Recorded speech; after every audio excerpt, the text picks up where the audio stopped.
राजा की पत्नी का नाम है प्रमुख। पति पत्नी पूजा कर रहे हैं। कहाँ पर? एक नदी है, नाम है भद्रशिला, उसी के तट पर पूजा कर रहे हैं। पति पत्नी बड़े ध्यान लगाकर, बड़े दिव्य मन से पूजा कर रहे हैं, बड़े ध्यान लगाकर प्रभु पूजन कर रहे हैं। मन में भगवान को याद करते हैं। पतितं केशवं रामनारायणं कृष्ण दामोदरं वासुदेवं श्रीधरं माधवं गोपिका वल्लभं जानकी नायकं रामचंद्रं भजे। ऐसे भगवान का नाम ले रहे हैं और पति पत्नी बड़े दिव्य मन से भगवान सत्यनारायण की दिव्य पूजा कर रहे हैं। तो भगवान कहते हैं तभी साधु बनिया घर लौट रहा होता है। राजा रानी को जंगल के बीच में पूजा करते हुए देखकर बड़ा उसको मन में उत्सुकता जागी कि जंगल में किसकी पूजा कर रहे हैं। पूजन तो घर में करवाते, अपने मंदिर में करवाते, किसी यज्ञशाला में कराते, और ये जंगल में बैठ के कोई पूजा थोड़ी होती है। किसकी पूजा कर रहे हैं? गया पूछते राजा किसकी पूजा कर रहे हो यहाँ पर? क्या फल मिलेगा? क्या होता है इस? राजा ने कहा भाई मेरे संतान नहीं थे, संतान होने से मैं दुखी था, तो मैं संतों के ब्राह्मण के चरणों में गया, उपदेश मिला संतों से ब्राह्मणों से कि तुम नारायण की सेवा करो, तुम्हें संतान प्राप्त हो जाएंगे। तो मैंने भगवान नारायण की पूजन की, संतों की आशीर्वाद से नारायण की मैंने सेवा की, भगवान सत्य रूपी नारायण की पूजा की, भगवान विष्णु की सेवा की, मैं नारायण की सेवा की, तो आज मेरे घर में संतान है। उपदेश ब्राह्मण से मिला, उपदेश संतों से मिला, लेकिन मैंने सेवा नारायण की किया। भगवान कहते हैं उसके प्रभाव से संतानवान मैं बन गया, तो भगवान को धन्यवाद देने के लिए एकांत स्थान में भगवान सत्यनारायण से मैं पूजा करवा रहा हूं, मतलब पूजा कर रहा हूं, उन्हीं की पूजा कर रहा हूं। बड़ा ज्ञान प्राप्त हुआ कि नारायण की सेवा करने से संतान प्राप्त हो जाते हैं। जिस प्रकार से उपदेश दिया है भगवान ने, यहाँ पर उपदेश क्या दिया है कि मनुष्य क्या करते हैं कि ब्राह्मण और संतों की, ब्राह्मण की, गुरुओं की जो है उनकी आज्ञा उपदेश को अवश्य मानना चाहिए। लेकिन कई लोग तो ज्ञानी हैं और कई लोग को ज्ञान नहीं है, फिर क्या करते हैं, किसी ने गुरु जो है यदि मंत्र लिया, गुरु दीक्षा लिया है, गुरु धारण किया है, तो बाकी सब भगवान की फोटो को कर देते हैं साइड में और गुरु की फोटो रख करके जय गुरुदेव जय गुरुदेव जय गुरुदेव करके बैठ जाते हैं। तो भगवान ने कहते हैं गुरु कौन है? गुरु एक प्रकाश है। प्रकाश में देखकर हम चलेंगे तो हम गिर जाएंगे कि हमारी आंखें चकाचौंध जाएंगी। प्रकाश में देख के नहीं चलना है, बल्कि प्रकाश पुंज की अनुसरण करके चलना है। जिस प्रकार से टॉर्च जलाते हो, गुरु एक टॉर्च के बराबर होता है। प्रकाश मार्गदर्शन करता है, प्रकाश उजाला देता है, वो बताता है कि ऐसे कर्म करो और ऐसे कर्म ना करो। अगर हम टॉर्च को अपने आंखों में ऐसे लगाकर चलेंगे तो हम गिर जाएंगे, लेकिन टॉर्च को आगे दिखा करके उस रास्ते में चलेंगे तो हम पार हो जाएंगे। तो भगवान ने गुरु यही शिक्षा देते हैं मनुष्य को कि जो है भगवान का नाम चिंतन करो। संतों ने यही कहा कि नारायण की सेवा करो, ये नहीं कहा कि मेरी सेवा करो, नारायण की सेवा करो। क्योंकि मनुष्य, गुरु तो मनुष्य रूपी चोला होता है। इस चोला तो नासवान है, शरीर नासवान है, शरीर की पूजा नहीं होती कभी भी, ये नासवान शरीर है। गुरु की केवल पूजा करनी हो तो महीने में, साल में केवल एक दिन आता है जिसमें आश्रय का महीना होता है, गुरु पूर्णिमा कहते हैं। उस दिन जाओ गुरु के धाम में, गुरु के चरणों में, गुरु के जाओ स्थान है आश्रम में, वहाँ जाओ, जो चढ़ना हो, जो देना हो, जो प्रणाम करना हो दे दो, प्रणाम करो, उसका मार्गदर्शन ले लो, फिर आ जाओ। पूजन तो भगवान की करनी, नारायण की करनी, नारायण की करनी, सत्यनारायण की करनी है, कभी उनका आसन नहीं छोड़ना है। कई लोग बोलते नहीं नहीं हमारे सब कुछ हुए, गुरु ब्रह्मा गुरु विष्णु गुरुदेव महेश्वर गुरु साक्षात परम ब्रह्म तस्मै श्री गुरवे नमः। भगवान कहते हैं ब्रह्म है, प्रकाश है, मतलब लेकिन उसके बताए हुए बातों को अनुसरण करना है। जो ज्ञान देते हैं ना कि ये करो और ये ना करो, लेकिन हम लोग क्या करते हैं, हम नहीं करते, उसकी बताए बात को नहीं सुनते, केवल फोटो की पूजा करते हैं। तभी हमारा उद्धार नहीं होता, तब हमारा बेड़ा पार नहीं होता। कई लोग बोलते हैं बस हमें तो गुरु मिल गया, अब हमें कोई नहीं चाहिए, ना माता चाहिए, ना पिता चाहिए, ना भाई चाहिए, ना बंधु चाहिए, ऐसे लोग बोलते हैं। अर्थात भगवान कहते हैं जिस माँ बाप ने जन्म दिया, पाला पोसा बड़ा किया, जिस अपने जो है कुल देवता इष्ट देवता के आश्रय में रहे, उनके संरक्षण से जो रहे, आज उनको परित्याग करके एक 5 तत्व का शरीर कोई मिल गया, उसके पीछे भाग जाते हो तो तुम्हारा भगवान कहते हैं अकल्याण होना बिल्कुल निश्चय है।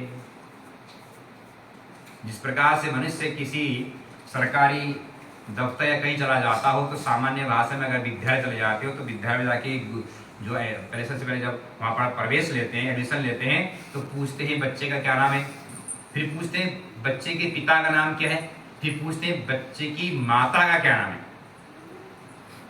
तो माता पिता का नाम नहीं पूछना चाहिए ना, जब पता है कि पूछना ही चाहिए तो गुरु तो मिल गया।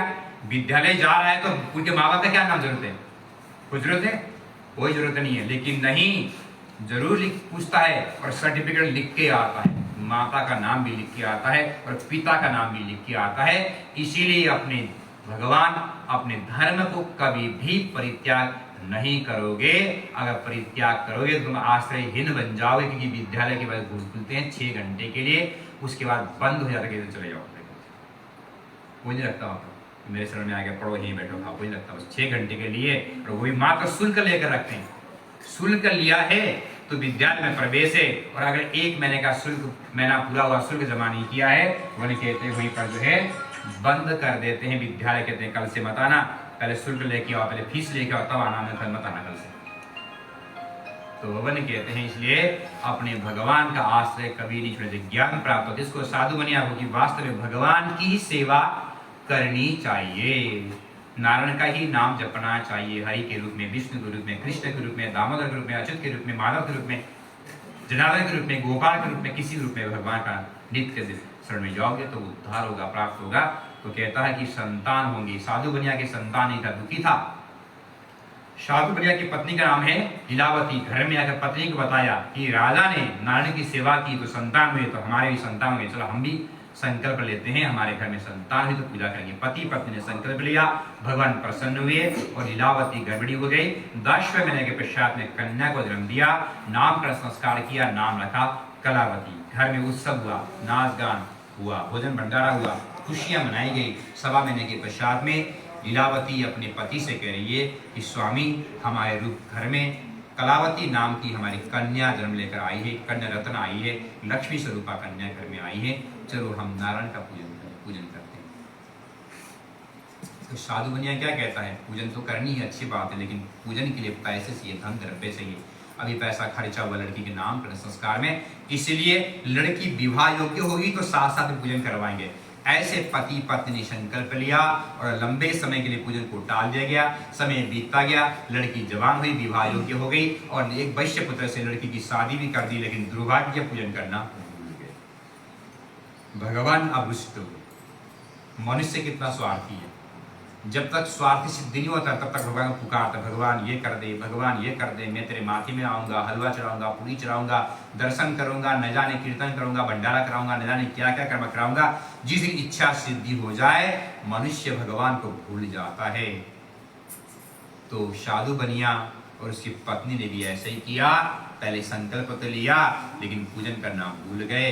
भगवान रुष्ट हुए और क्या हुआ, साधु बनिया अपने जवाई को लेकर जब विदेश व्यापार करने के लिए गया, झूठे आरोप में जेल के अंदर बंदी गिरफ्त पड़ गया। दोनों जवाई ससुर। घर में माँ बेटी थी, अच्छे अच्छे वस्त्र पहनने लगे, अच्छा अच्छा भोजन खाने लगी, खूब घूमने जाने लगी, बचा कुचा चोर चुरा कर ले गए तो घर में खाने के लिए अनाज भी नहीं, खरीदने के लिए पैसे भी। लड़की को भूख लगी, भूख लड़की से बर्दाश्त नहीं हुआ तो चली गई गांव में। किसी के ऐसी कथा हो रही थी, कथा श्रवण करती है, प्रसाद वितरण हुआ, प्रसाद बटा, प्रसाद खाई, लेकिन थोड़ा प्रसाद माँ के लिए बचा के रखी लड़की ने।